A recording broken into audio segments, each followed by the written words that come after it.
Good morning to all of you.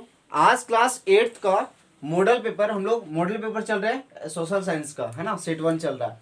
देखिए आज सबसे पहले टॉपिक क्या कहता है, लॉर्ड क्लाइव ने भारत का मानचित्र तैयार करने की जिम्मेदारी किसे सौंपी थी। जो लॉर्ड क्लाइव थे वो भारत का नक्शा बनाने का काम किनको सौंपा था, तो उनको सौंपने का काम किए थे, उनका नाम था जेम्स रेनल। जेम्स रेनल को क्या कहते हैं, वो भारत का नक्शा बनाने का काम सौंपे थे। इतिहास को सामान्यतः कितने कालखंडों में बांटा गया है, इतिहास को 3 कालखंडों में बांटा गया है। एक आद्य ऐतिहासिक काल, एक क्या होता है आद्य ऐतिहासिक काल, सब हम बताए थे ना। तो इतिहास को 3 कालखंडों में बांटा गया है। हम जब सब्जेक्टिव का जैसे एक्चुअली क्या है ना कि आप लोग ऑब्जेक्टिव का आंसर है ना। मैं अभी नेक्स्ट बार जो मैं बताऊंगा ना, उस समय अगर मैं नेक्स्ट सेट टू जब मैं बताऊंगा उस समय मैं बता दूंगा क्लियरली, पूरा क्लियर कि इतिहास को 3 कालखंडों में कौन कौन कालखंडों में बांटा गया है। ठीक है, अभी आप लोग इतना ही जानिए कि इतिहास को सामान्यतः 3 कालखंडों में बांटा गया है। फोर्ट विलियम किला किस शहर में बनाया गया था, तो कलकत्ता में। फोर्ट विलियम जो किला है वो कलकत्ता में बनाया गया था। उसके बाद कहता है टाइगर ऑफ मैसूर किसे कहा जाता है, तो टीपू सुल्तान को। टीपू सुल्तान को टाइगर ऑफ मैसूर कहा जाता है। अगर या तो फिर ऐसे पूछा जाए कि मैसूर के राजा कौन थे, मैसूर के राजा थे टीपू सुल्तान, याद रखिएगा। भारत में अंग्रेज द्वारा किस फसल की खेती किसानों से जबरन करवाई जाती थी। मतलब भारत में अंग्रेज जो है वो भारत के किसानों से जबरदस्ती कौन सी खेती करवाते थे, तो नील की खेती जबरदस्ती करवाते थे। फिर बोला जाता संथाल हो गया, मुंडा हो गया और उरांव किस राज्य की प्रमुख जनजाति है, तो झारखंड की। झारखंड की प्रमुख जनजाति हैं कौन कौन, संथाल, मुंडा, उरांव इत्यादि। भारत में पहला सूती कपड़ा मिल कहां स्थापित किया गया था, तो बंबई में। भारत में पहला सूती कपड़ा मिल जो स्थापित किया गया था वो हमारा स्टार्ट किया गया था बंबई में, याद रखेंगे। उसके बाद 1857 की क्रांति से संबंधित कौन थे, क्या बोलता है, नेक्स्ट क्वेश्चन में ध्यान से देखिएगा क्या बोलता है। कहता है क्वेश्चन में कि 1857 ईस्वी की क्रांति से संबंधित कौन थे, तो मंगल पांडे। मंगल पांडे जो थे वो 1857 की क्रांति से संबंधित थे। आगे क्वेश्चन में क्या बोलता है, 1857 की विद्रोह की तत्कालिक कारण क्या थी। बोलते 1857 ईस्वी की विद्रोह का तत्कालिक कारण, मतलब तुरंत लड़ाई होने का कारण क्या था, तुरंत युद्ध होने का कारण क्या था, तो चर्बी वाला कारतूस का अफवाह। चर्बी वाला कारतूस का अफवाह। नेक्स्ट क्वेश्चन में क्या कहता है, सुनिए ढंग से। नेक्स्ट में क्या कहता है, किस दस्तावेज को भारतीय शिक्षा का मैग्ना कार्टा कहा जाता है, तो वुड्स डिस्पैच को कहा जाता है। शांति निकेतन की स्थापना कौन किए थे, तो शांति निकेतन की स्थापना करने वाले व्यक्ति का नाम था रविंद्रनाथ टैगोर। रविंद्रनाथ टैगोर। बेटी बचाओ बेटी पढ़ाओ कार्यक्रम की शुरुआत कब की गई थी, तो 22 जनवरी 2015 ईस्वी को ये बेटी बचाओ बेटी पढ़ाओ आंदोलन शुरू किया गया था। उसके बाद 22 जनवरी 2015 ईस्वी को कौन सा समाज सुधारक ने अपने पुत्र की शादी एक विधवा से कर दी थी, एक मिसाल पेश की थी। मतलब कौन ऐसे समाज सुधारक थे जो अपने बेटा का विवाह एक विधवा औरत से, महिला से कर दिए थे, और वो एक क्या बोलते हैं, वो एक समाज को एक बहुत बड़ा मिसाल दे दिए, एक इतिहास रच दिए। उनका नाम था ईश्वर चंद्र विद्यासागर। क्या नाम था, ईश्वर चंद्र विद्यासागर। कौन स्त्री पुरुष तुलना पुस्तक के प्रकाशक से संबंधित है, कौन स्त्री पुरुष तुलना पुस्तक के प्रकाशक से संबंधित है, तो ताराबाई शिंदे। ताराबाई शिंदे बोलिएगा। किन्हें पेरियार के नाम से जाना जाता है, तो पेरियार किन्हें कहा जाता है, ई.वी. रामस्वामी नायकर को। ई.वी. रामस्वामी नायकर को। 1817 ईस्वी में कलकत्ता में हिंदू कॉलेज की स्थापना किनके द्वारा की गई थी, तो राजा राम मोहन राय के द्वारा। 1817 ईस्वी में कलकत्ता में हिंदू कॉलेज की स्थापना राजा राम मोहन राय के द्वारा किया गया था। किसे अगस्त क्रांति के नाम से जाना जाता है, तो किसे अगस्त क्रांति के नाम से जाना जाता है, तो हम लोग बोलेंगे भारत छोड़ो आंदोलन। भारत छोड़ो आंदोलन को कहा जाता है अगस्त क्रांति के नाम से जाना जाता है। भारत छोड़ो आंदोलन को क्या कहा जाता है, अगस्त क्रांति के नाम से जाना जाता है। नेक्स्ट क्वेश्चन में देखिए क्या बोलता है। कहता है कि हाँ, कौन सी क्रांति ने 8 अप्रैल 1929 ईस्वी को केंद्रीय असेंबली में बम फेंका था, तो सरदार भगत सिंह ने। सरदार भगत सिंह जो थे वो 8 अप्रैल 1929 ईस्वी को केंद्रीय असेंबली में बम फेंक दिए थे। झारखंड के कौन से हॉकी खिलाड़ी ने भारत को ओलंपिक विश्व कप एवं एशिया खेल तीनों में पदक दिलाने वाले टीम के सदस्य बने हैं, तो बोलेंगे माइकल किंडो। क्या बोलेंगे? माइकल किंडो। ओके, चलिए अब का टॉपिक देखिए क्या बोलता है। 20 नंबर के क्वेश्चन में क्या कहता है, पवन चक्की किस प्रकार के संसाधन होना चाहिए, आप है ना, क्या होना चाहिए? संसाधन का उदाहरण है। पवन चक्की किस प्रकार का संसाधन का उदाहरण है? तो नवीकरणीय संसाधन।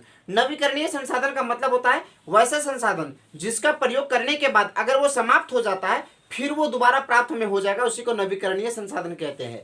जैसे पवन चक्की हो गया, ये हमारा नवीकरणीय संसाधन है, इतना याद रखिएगा। हम आप लोग को 9th क्लास जब आप लोग जाएंगे तो 9th क्लास में हम आप लोग को जब पढ़ाएंगे पूरा से टॉपिक वाइज, उस टाइम पूरा समझाएंगे कि नवीकरणीय संसाधन क्या होते हैं, अनवीकरणीय संसाधन क्या होते हैं। अभी फिलहाल इतना समझिए।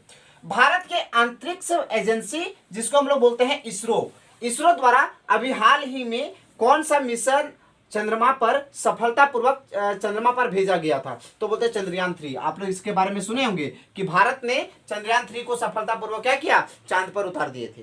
ठीक है, आगे देखिए। चंद्रमा के दक्षिण ध्रुव पर पहुंचने वाला पहला देश कौन था? मतलब चंद्रमा के जो साउथ पोल था, दक्षिण ध्रुव था, वहां पर पहुंचने वाले सबसे पहला देश कौन सा था? तो बोलेंगे भारत। क्या बोलेंगे? भारत। कौन मृदा के नवीकरणीय में सहायक है ना? बोलेंगे कौन मृदा को फिर से बनाना, नया बनाने में बाबू सहायक है? तो बोलेंगे वनोन्मूलन, अतिचारण, रासायनिक उर्वरकों का अधिक उपयोग। रासायनिक उर्वरकों का अधिक उपयोग। पृथ्वी पर उपलब्ध कुल जल का कितना प्रतिशत पीने योग्य है? मतलब आज दुनिया में जितना भी पानी है उसमें से कितना प्रतिशत पानी पीने योग्य है? तो बोलेंगे मात्र 2.7% पीने योग्य है, और बाकी जितना पानी है इसके अलावा मतलब कितना बचा? 97.3% बचा। उतना पानी क्या है? सबका सब नमकीन वाला पानी जो समुद्र में पाया जाता है, लेकिन पीने योग्य पानी कितना है? 2.7%। आगे देखिए, प्रधानमंत्री कौशल विकास योजना के किससे संबंधित है? तो बोलेंगे युवाओं के कौशल विकास से। मतलब युवाओं में कौशल मतलब स्किल भरने में ये हमारा प्रधानमंत्री कौशल विकास योजना जो है वो इनके लिए लाभदायक है। किनके लिए? युवाओं के कौशल विकास से। विश्व में सबसे अधिक कोयला का उत्पादन किस देश में होता है या किया गया है? तो सब दुनिया में सबसे ज्यादा कोयला का उत्पादन कौन देश करता है? तो बोलेंगे हम लोग चीन। क्या बोलेंगे? चीन बोलेंगे। आगे देखिए क्या बोलता है। किस फसल को सफेद सोना कहा जाता है? तो कपास को। किसको? कपास को। एपी कल्चर किस चीज से संबंधित है? एपी कल्चर किससे संबंधित है? तो एपी कल्चर जो संबंधित है वो बोलेंगे मधुमक्खी पालन से। मधुमक्खी पालन से जो होता है ना वो हमारा एपी कल्चर संबंधित होता है।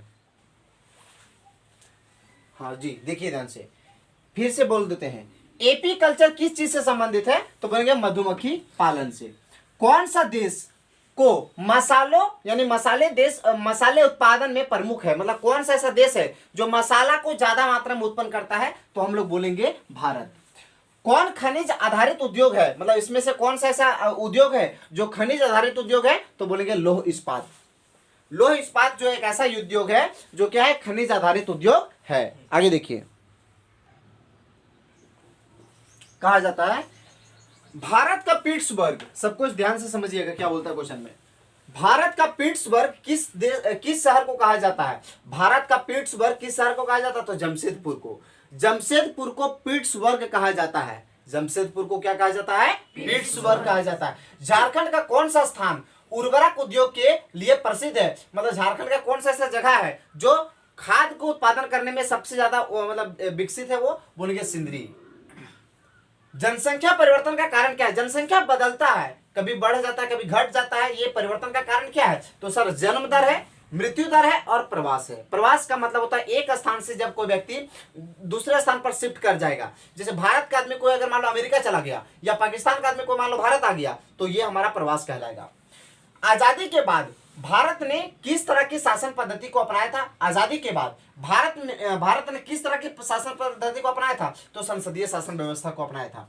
भारतीय संविधान द्वारा अपने नागरिकों को कितने तरह के मौलिक अधिकार प्रदान किए गए? मतलब भारत के संविधान के द्वारा हम लोगों को कितना प्रतिशत कितने जो है वो मौलिक अधिकार प्रदान किए गए? तो 6 मौलिक अधिकार प्रदान हमें किया गया है भारतीय संविधान के द्वारा।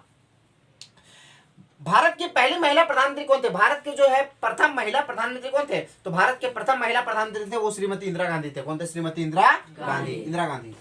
सरकार को जन सुविधा के लिए पैसा कहां से आता है? मतलब सरकार जो है वो लोगों को सेवा करता है, जनता को सेवा करता है। वो पैसा, वो रिफंड, वो पैसा जो है वो कहां से आता है सरकार को? तो वो कर से मिलता है, यानी टैक्स से मिलता है। देखिएगा हम लोग का अगर कोई भी सामान खरीदता है तो वहां पे लिखा रहता है कि इतना टैक्स, मान लो जीएसटी टैक्स इतना लग रहा है, इतना प्रतिशत कट रहा है, समझ रहे हैं ना? वहां पर जितना भी टैक्स वो सरकार के पास जाता है, और सरकार वो क्या करती है? सरकार वही लोगों के कल्याण में सहायता करती है, मदद करती है। आगे देखिए, कौन भारतीय संसदीय तीनों अंग से संबंधित है? मतलब क्या बोलता है? कौन भारतीय संसद तीनों अंगों से संबंधित है? तो लोकसभा, राज्यसभा और राष्ट्रपति। लोकसभा, राज्यसभा और राष्ट्रपति जो है वो भारतीय संसद तीनों से अंगों के संबंधित है। आगे देखिए,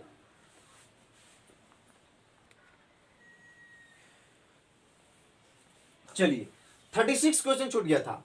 भारतीय संविधान धर्म को लेकर कैसा है? मतलब भारतीय जो संविधान है वो धर्म को लेकर कैसा है, कैसा व्यवहार करता है? तो धर्मनिरपेक्ष ही है, धर्मनिरपेक्ष। ये सभी धर्मों को बराबरी का हकदार देते हैं। हमारा भारतीय संविधान सभी को, सभी धर्म को बराबरी का हकदार देते हैं। आगे देखिए क्या बोलता है, कौन भारतीय संसद तीनों अंगों से संबंधित है? तो लोकसभा, राज्यसभा और राष्ट्रपति। आगे देखिए, केंद्र में सरकार बनाने के लिए किसी भी दल यानी पार्टी के पास कम से कम कितना, कम से कम लोकसभा के कितने सांसद का समर्थन चाहिए? तो 272 सांसदों का क्या, 272 सांसदों का क्या क्या चाहिए? समर्थन चाहिए।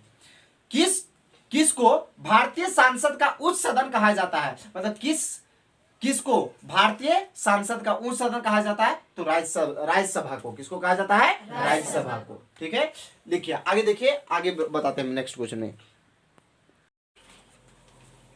देखिए अब 42 नंबर के क्वेश्चन में क्या कहता है, सवाल समझिएगा, समझ में पूरा अच्छा तरीका से आ जाएगा।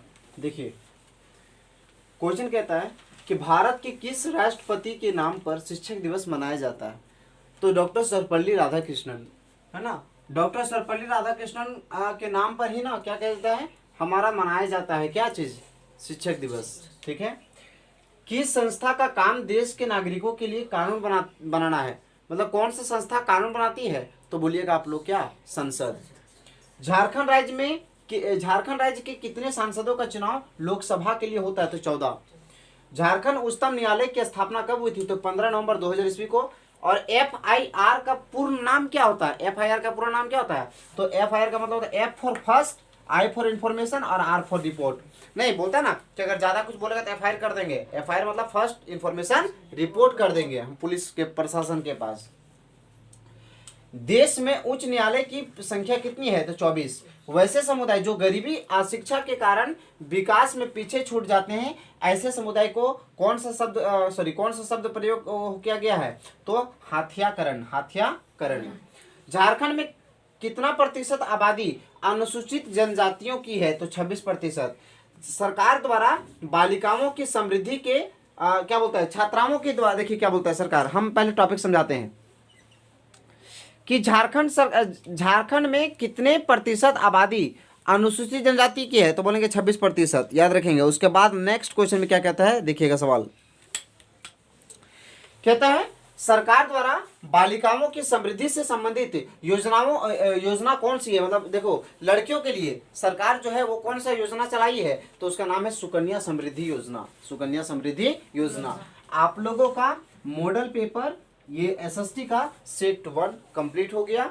आप इसको बढ़िया से देख के और याद कीजिए, ये आपके एग्जाम में बहुत सारा क्वेश्चन इससे पूछेगा। ठीक है, थैंक यू वेरी मच। मिलते हैं नेक्स्ट वीडियो के साथ।